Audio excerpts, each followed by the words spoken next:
كتعرفوا ان في تاريخ المغرب ما بعد الاستقلال انا اول مغربي كيدعيه وزير عدل وكيدخلوا للحبس في اش غنقول لكم، في خرق سافر للقانون واستغلال النفوذ. احيانا الله حتى ذاك النهار انا في السجن وجالس كنتبع واحد جلسه البرلمان وكنسمع وزير عدل المملكه المغربيه كينطق بجمل زنقاويه. عباد الله، وزير عدل، كتعرفوا وزير عدل ديال شي بلاد مثلا المغرب في التاريخ ديالو كان كيكون فقيه، كان كيكون ملم بامور الدين والقانون والسيد رزين. حتى ولينا كنسمعوا وزير العدل ديالنا سي عبد اللطيف وهبي يتكلم في قبه البرلمان اللي هي واحد المؤسسه تشريعيه كبيره وعندها المكانه ديالها في المغرب. كيقول لك الا انا عيطت للموكل ديالي وما جاوبنيش، سمحوا لي انا مواطن عادي وما نقدرش نطق بهذه الكلمه، كيقول ما ندخلش دين مو. اواه، وزير عدل عندنا في بلادنا بحال هكا. هادشي ما كنتكلمش على الزبلاط اللي دار وشوه المغرب. وزير العدل المغربي الحالي عبد اللطيف وهبي كيتكلم على دين مو في قبه البرلمان اللي المغاربه كلهم كيتفرجوا. واش هذا وزير العدل؟ ماشي مشكل.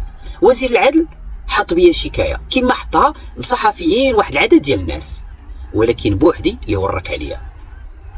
هذه واحد اليومين جا واحد السيد مقرب منه وكيقول لي رضا راه السيد الوزير ما ليه والو في هادشي، وراه هو غير عبد مأمور وقالوا ليه وراه ما ليه والو. ما كنتيقش هاد الهضره هادي. انا نقول لكم علاش. نفرضوا بان شي جهه قالت ليه لا وركبات على الملف، وانت واش راجل ولا ماشي راجل؟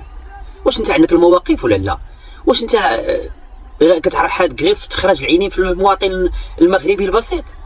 ايوا الا كنتي عبد مأمور مني هاد الناس بغاو يدخلوني الحبس، خرج عينيك وقول ماشي على ظهري، ماشي بفمي تاكلوا الشوك، ماشي بيا باش تقضيو الغرضات ديالكم. لا سيدي سمحوا لي انا ما نحطش شكايه. لا، حطيتي شكايه وانت هو المسؤول. دابا الشكايه اللي تحطات وزير العدل كيدعي مواطن ما كايناش في التاريخ، ما كايناش في التاريخ. وحاجه اخرى، ما تبعاتش المساطر اللي خصها تدار. اي وزير العدل كيكتب رئيس الحكومه، رئيس الحكومه كيصيفط النيابه العامه. لا، كيجي وزير العدل كيكتب شكايه كتهز رئاسه النيابه العامه وكتشحط معايا، كتخبط بيا الارض، الاعتقال. للاشاره رئاسه النيابه العامه، انا ما كنتكلمش عن النيابه العامه هنا، رئاسه النيابه العامه خلال هاد ست سنوات الاخيره كانت حاطه عليا، رجعات القضاء سيف فوق الرقبه ديالي. ما كاينش شي قضيه ربحتها، مع العلم انا ما عمري دعيت شي واحد، ولكن لما كنت كنقول كلمه الحق وعلى قبل هاد كلمه الحق على بغاو يسكتوني. كانوا بغاو يصيفطوني 4 سنين سجنا، 4 سنين، تقولني قاتل، تقولني باغي ندير انقلاب في البلاد، تقولني سرقت صناديق الدوله. ما درت حتى حاجه، انا قلت غير كلمه الحق. عندي اكثر في مواقع التواصل الاجتماعي اكثر من 2000 فيديو، 2000 فيديو تصوروا معايا. وديما ملي كنتكلم اسلوب راقي محترم، ما كنسبش، ما كنزلش المستوى، ما كاينش تشهير ولا لا لا لا. هذا وزير العدل، من حقي اي منتخب، وهذا حق اي مواطن، اي منتخب كما بغى يكون في البرلمان، في الجماعه، في شي مؤسسه اخرى، وكذلك المسؤولين ديال المصالح الخارجيه ديال الوزارات، الادارات العموميه، عامل، والي، رئيس ولا مدير الجهه الفلانيه، من حقي نتكلم عليه، من حقي نعطي الراي ديالي في الاداء ديالو بطريقه محترمه. طبعا ما غنسبوش ولا شي حاجه، ما غاديش نقول شفار ولا دار، ولكن الاخفاقات الا دار شي حاجه مزيانه راه نصفق عليها، ولكن الا دار شي حاجه خايبه ولا ما دارش العمل ديالو من حقي ننتقدو. ما يمكنش نلجموا الناس نسكتوهم وكل شيء يسكت 40 مليون مغربي تسكت. لا، خليو الناس تعبر، راه بحال كوكوت مينوت، راه تزمت تطرطق. خلي الناس تدوي، خلي الناس تعبر على اشنو كتحس تجاه داك المنتخب، تجاه داك القيد اللي كاين في المنطقه ديالهم، تجاه العامل ديال الاقليم. اذا ما دار حتى حاجه الناس خصها تتكلم. السيد وزير العدل، وانا اظن ان وزير العدل كاين معاه رئيس الحكومه، خبطوني وقالوا غنسكتوا هذا السيد. ابتدائيا حكمت بعامين، وكانت قاسيه جد قاسيه، وظلمت لان حتى الشكايه المحامون كاين غير فوتوكوبي ديال واحد الورقه اللي على اثرها النيابه العامه، رئاسه النيابه العامه يعني الرباط تحركات وبدات كتجري وبالحماس وصيفطوني الاستئناف. حنا كنا كنتسناو غير نقصوا من ديك العامين، لا زادوني 4 سنين. عرفتوا نفسانيا عائلتي كلها والاصدقاء ديالي كيفاش كانوا. اما انا كانت دازت بعد 6 شهور في السجن جد جد قاسيه نفسانيا، جد قاسيه نفسانيا. كتعرفوا في الجلسه الابتدائيه يلا بسم الله، القاضي دابا اللي داعيني هو وزير العدل، والوثائق ولا الشكايه ما كايناش، كاين غير واحد الفوتوكوبي اللي على اثرها رئاسه النيابه العامه تحركات. هذه الاولى. ثانيا في هذا الملف هذا ديالي شنو غادي نقول لكم، تاثرت ببعض الناس اللي كنت كنظن انهم اصدقائي ودرت فيهم الثقه، الشرطه القضائيه اللي تكلفوا بالملف، وفي النيابه العامه في اكادير. هادشي غنتكلم عليه عاوتاني بالتفاصيل وتفهموا علاش. في الجلسه الاولى القاضي كيسول النقيب اللي كان كينوب على وزير العدل، كان كينوب عليه النقيب وهبي في اكادير، وقال له السيد القاضي واش كتنوب على وزير العدل؟ قال لي لا ما كنوبش على وزير العدل، انا كنوب على عبد اللطيف وهبي كشخص. القاضي كيقول يا ودي راه كشخص ما داعيهش، راه اللي داعيه هو الوزير، يعني الشخصيه المعنويه. كيجاوبوا السيد النقيب لا انا ما كنوبش على الوزير، كنوب على الشخص. ولكن الشخص راه ما داعينيش. ها الاولى. كيقول ليه في الجلسه شنو هي المطالب ديالكم؟ هذا القاضي كيسول النقيب وهبي، كيقول ليه درهم رمزي وما طالبين حتى حاجه، وبان هذا الشيء داخل في حريه التعبير، وهذا ملف حقوقي محض، ملف حقوقي محض. انا واحد الوقيته كنتسائل واش النقيب وهبي يمكن كيدافع عليا حتى انايا بهذاك الشيء اللي قال، كان خصو يخرج براءه. وداز الجلسه والسيد القاضي قرر انه عامين ديال السجن، عامين ديال السجن. بالرغم من هادشي كلشي اللي تقال وخروقات وهذا، لا عامين السجن، هو عجبو الحال عامين السجن. واخ مشينا للاستئناف بعد واحد القضيه غاديين جايبين ملي كانوا كيأجلوا الجلسات من السجن ويديروا لك المنوط، وكنتزاحموا في ديك الطوموبيل البوليس كنكونوا فيها بين 12 و 14 جالسين اللور.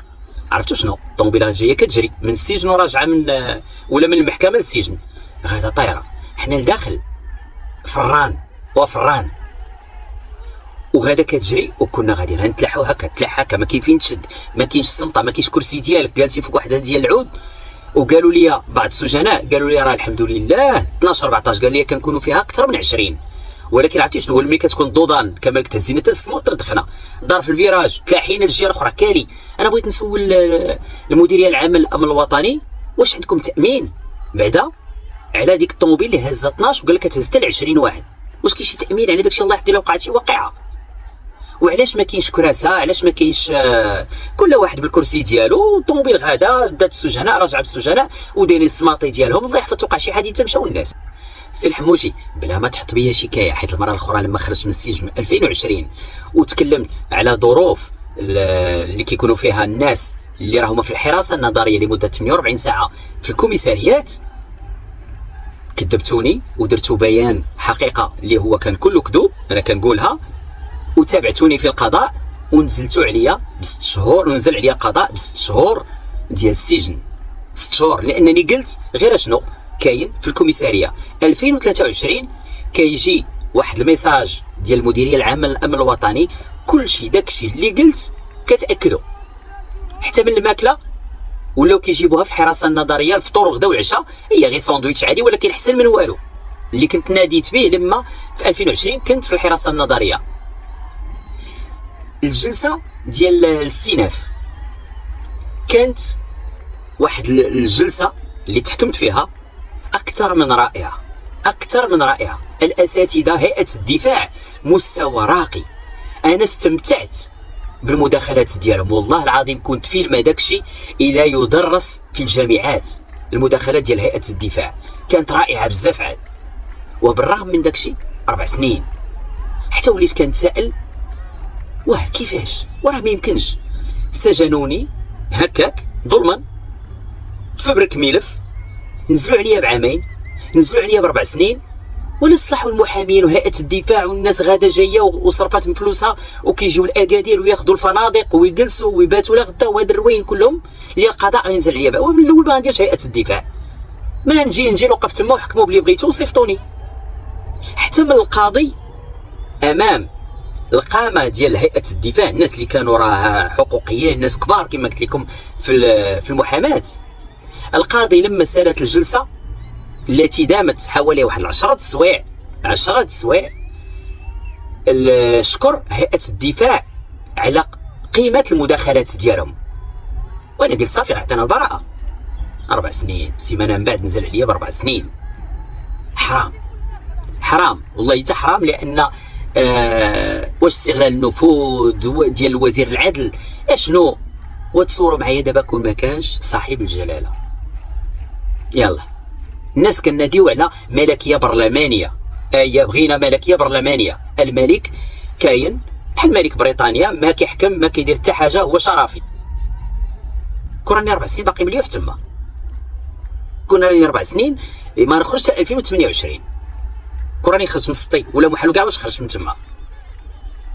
ما كنتكلمش غير عليا، كون ابو 20 15 عام مسكين يلا دوز فيها 6 سنين.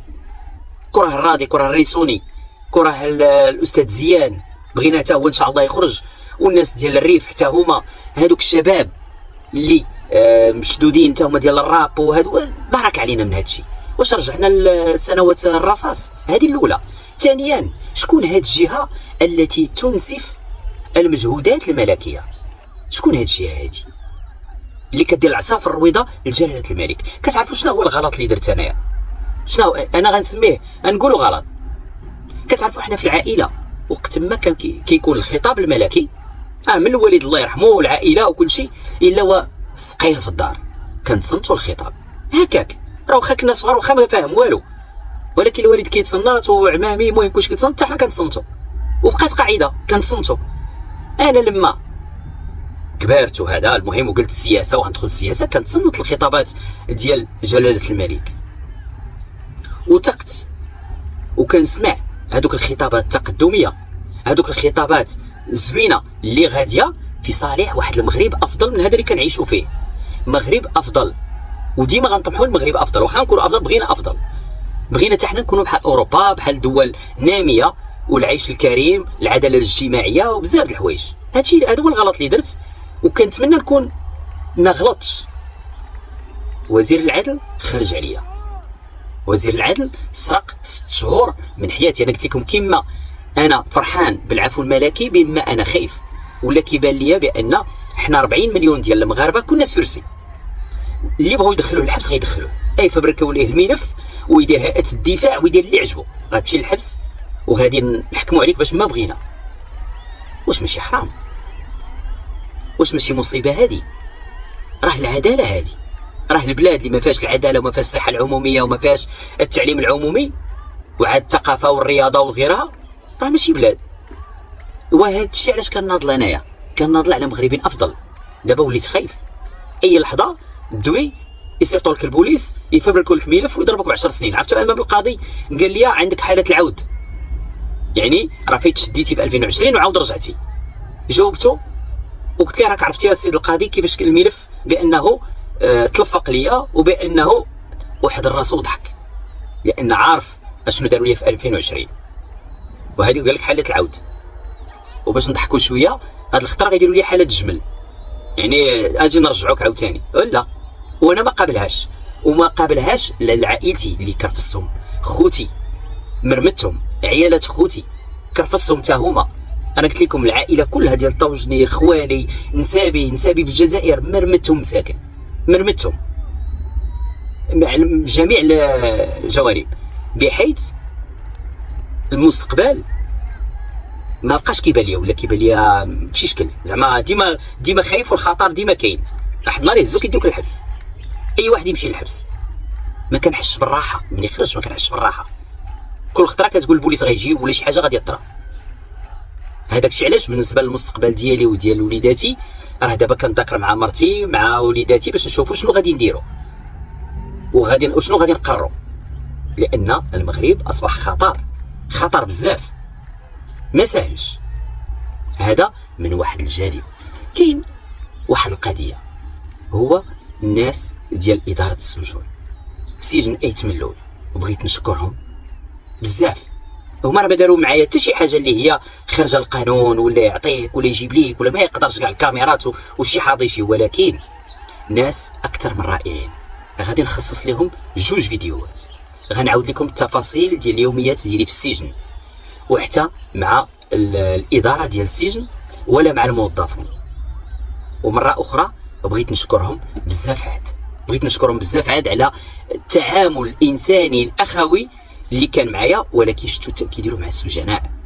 كتعرفوا 6 شهور دوزتها في العزله بوحدي في لاسيلول، في واحد القنت، ما كاينش ما يدوي معاك حد، ما يجي عندك حد، ما يقدرش شي سجين يشوف فيك ولا وبعاد عليا. راه ما كنشوف السجناء ونخطف ديك شويه د الهضره الا وانا غادي عند المحامي ولا غادي للزياره، تما فين كنخطف شي حاجه ونتكلم مع شي واحد. من غيرهم 6 شهور مسدود عليا في واحد السيلول بوحدي. يلا باش السيد وزير العدل يكون مرتاح، السيد وزير العدل يسكتني، السيد رئيس الحكومه اخنوش غالبا غادي يكون مع السيد وزير العدل، ارى نصيفطوه ما بعد الانتخابات حتى 2028 غادي يخرج. والحمد لله اللي كاينه المؤسسه الملكيه. مره اخرى بقدر ما انا فرحان بقدر ما انا خايف في بلادي. ايوا المهم في الفيديوهات الجايين غادي نعاود لكم تفاصيل ديال السجن، ديال الاداره ديال السجن ديال ايت ملول، الموظفون وغيرهم، وكذلك استنكر مره اخرى هادشي اللي داز عليا.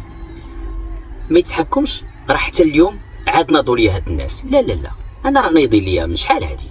كتعرفوا عدد اكثر من 20 قضيه اللي ترفعت ضدي من طرف المنتخبون، من طرف سبيطار حسن الثاني، من طرف هذا، وكل شيء القضايا خسرتهم، وكلهم ما كاين غير الغرامات والسجن والحراسه النظريه 48 ساعه وكل شيء. القاسم المشترك بين هاد القضايا كلهم كنلقاو ولايه جهه سوس مسا، السيد والي جهه سوس مسا اللي كان. ومني خرجت من السجن انا هادشي اللي خلعني عاوتاني كنسمع بان الولايه كانت غير كتنفذ التعليمات ديال وزاره الداخليه، يعني وزاره الداخليه كانت تابعاني، هرست ليا المشاريع ديالي، وهذه خطيره في دوله الحق والقانون. تبعتني في القضاء، تبعتني في حوايج اخرين باش تريب رضا طوجني. رضا طوجني شنو دار؟ هذا السؤال للسيد وزير الداخليه، وكذلك رئاسه النيابه العامه بجوج. علاش كتهزوا تردخوا فيا؟ شنو واقع؟ على شنو؟ القضايا كلهم خسرتهم. السجن 2020 3 شهور دوز ديال السجن. الحراسه النظريه كل خطره غاديين بيا جايين بيا 48 ساعه 2 المليون باش تخرج كفاله، لا مليون كفاله، لا غرامه 6 المليون، لا غرامه 5 المليون. عرفتي درتوا لي؟ شربطوني. السيد وزير الداخليه، رئاسه النيابه العامه، القضاء عامه شربطوني. من غير هادشي، من غير القضايا وهادشي كلهم، كتعرفوا بان لحوا عليا المقاطع. غادي انا وولدي في الطوموبيل وفي واحد الوقيته اللي كاين لومبوتياج وتعزلات بدقه، وحنا واقفين في الزحام، وجا من الموطور وكان غادي يخوي ليا على وجهي انا وولدي القرعه ديال الماء القاطع. الشرطه العلميه قالوا لي بان هذاك الماء القاطع هو صناعي، يعني خطير بزاف على المقاطع العادي، كان يمكن يحيد لينا وجهنا. الحمد لله والالطاف الالهيه هذاك الماء القاطع ضرب الطابلو دبور ديال الطوموبيل، والطابلو دبور نزل. الطوموبيل مشاو لها السلوك، مشى لها كلشي، داكشي اللي في الطابلو دبور تصوروا معايا، ولكن ما شد ما تشد. التصاور ديالي تعلقوا في لي بانو ديال ستوب ديال الباركينغ وهذا باش يحرضوا مالين الباركينغات يجيو يديروا شي حاجه، مع العلم ان بزاف ديال مالين الباركينغات هما عاد خرجوا من السجون وهذا باش يجيو يتعرضوا ليا. كانوا كيمشيو السلطه المحليه كتفرق مثلا شي سوق في وسط المدينه ديال كرارس ولا شنو، وكيمشيو يفرقوهم ويقولوا لهم معنا ما نديروا لكم طوجني، راه دواء عليكم، وراه القيد صيفطنا، وراه حنا كنجمعوا الفراشه ونجمعوا. علاش؟ باش ينوضوا للطوجني يشوفوا واش يديروا ليه. مع العلم انني باغي، انا ما كنقول غير كلمه الحق، ما عمري ظلمت شي حد، ما عمري درت شي حاجه، بالعكس. وشوفوا هاد المشاكل كامله اللي قلت لكم، ها الماء القاطع، ها التصاور ديالي في هذا، ها القضاء نازل عليا، ها الغرامات، ها الحراسه النظريه. كون غير شي مره طلبت شي امتياز من شي عمل ولا شي منتخب وقلت لي عافاك عطيني بقعه ولا عطيني هادي ولا بغيت، ما عمري طلبت ولا مشيت عند شي حد ولا قلت ولا شي حاجه. وفي الرساله الملكيه كتبت هادشي باش ما يتفهمش انني راني كناضل حيت بغيت. لا سيدي، انا غير كنحلم بمغرب افضل، كيف 40 مليون ديال المغاربه كنا بغينا مغرب احسن من هذا اللي كنعيشوا فيه. ولكن خطر. وكتعرفوا قبل ما نشد خرج واحد المقال مطول في واحد الموقع الكتروني في ايطاليا عليا، وهذا الموقع الالكتروني كيقول لك رضا طوجني راه دار وكان معاه يتمنى وقتل هذا ودار هذا وما عرفت شنو باش يوسخوا السمعه ديالي. وهادشي كلشي مختصر، ماشي لا هما غاديين وكيصعدوا. دابا في هذيك 4 سنين راه صعدوا نزلوا عليا، جاب الله، انا نعاود ناكدها، جاب الله جلاله الملك تدخل، دار تحقيق واصدر العفو ديالو عليا. ولكن غدا بعد غدا من دابا عام، واش غادي نعاود لي زافير ديالي نعاود ندير شي افير ولا شي حاجه؟ الله اعلم. وليت خايف ملي كتكون عندك وزاره الداخليه ضدك وكيمشيو لك لي زافير فين ما حطيتي يدك ينوضوا يمشيو ليها ويكرفسوها، كيما سحبوا ليا الترخيص ديال الشركه اللي كانت عندي حتى دارت فايت. وكتعرفوا نهار الجلسه ديالي في محكمه الاستئناف، نهار داروا البيع ديال الدار، يعني عندي 2 جلسات، عائلتي والمحامون خرجوا من الجلسه ومشاو كيجريوا للمحكمه الاخرى باش الدار ديالي. شوفوا كيفاش بحال ديك الحمامه كطير اجي نحيدوا لها الجناوح. هذاك الشيء اللي داروا ليا راه الظلم كلمه الحق. ما عمري طلبت منهم لا عطيوني لا شكروني، لا ما بغيت حتى حاجه. بغيت سبيطار مقاد، بغيت العداله الاجتماعيه، بغيت المواطن في الجبال يكون عايش مزيان. هادشي اللي طلبت، ما طلبت حتى حاجه. حتى وليت 4 سنين ديال السجن، حتى وليت مخلوع. مرتي ما كتفارقش معايا، دابا نخرج ما كتفارقش معايا، تقول لي غيشدوك، لا نمشي معاك. نقول لها نمشي بيسي، تقول لي نمشي معاك. غنمشي غنقضي، لا نمشي معاك، غير زيد يلا. خايفه عليا. بنتي كانت كتجي من الرباط بالطوموبيل في لوطوروت وكتجي ديريكت للسجن، ومن السجن كتعاود الطريق للرباط. شحال الوقت؟ 15 دقيقه اللي كانت عندي في السيمانه نشوف عائلتي، 15 دقيقه في السيمانه. وكان دوي بالتليفون مرخص ليا 10 دقائق 3 الخطرات في السيمانه لا غير. مع العلم ان في السجن السجناء كيدويو كثار وعندهم يوميا يدويو في التليفون، الا انا 10 دقائق لا غير. هادشي غادي نتكلم عليه بالتفاصيل. والمهم تبارك الله عليكم، والله يحفظنا ويحفظكم، وغادي نبقاو متفائلين بمستقبل المغرب. واش انا غادي نبقى في المغرب ولا غادي نغادر؟ هادشي غيتقرر في الايام اللي جايه، لانني مازال مع العائله وكنذاكروا ونشوفوا شنو هي الحلول. لان صراحه كما قلت لكم وكنعاودها وغنبقى نعاودها، كل ما راني فرحان بالعفو الملكي كل ما راني خايف في المغرب. كنا رحنا سورسي اي حاجه يصيفطوك للحبس، هذه الاولى. ثانيا لما علمت ان وزاره الداخليه ورئاسه النيابه العامه دايريني في المجهر، تحت المجهر، اي حاجه قدرت توقع، يا اما السجن، يا اما رضا مسكين شداتو سكته قلبيه في شي قنت، يا اما وهادشي ما قادش عليه، لان عائلتي مازال محتاجه ليا وانا محتاج لهم بزاف بزاف بزاف. تبارك الله عليكم، والله يحفظنا ويحفظكم، والله يسر اموركم، والله يجعل اياماتكم كلها افراح ومسرات، وان شاء الله مغرب افضل بالنضال ديالنا كاملين.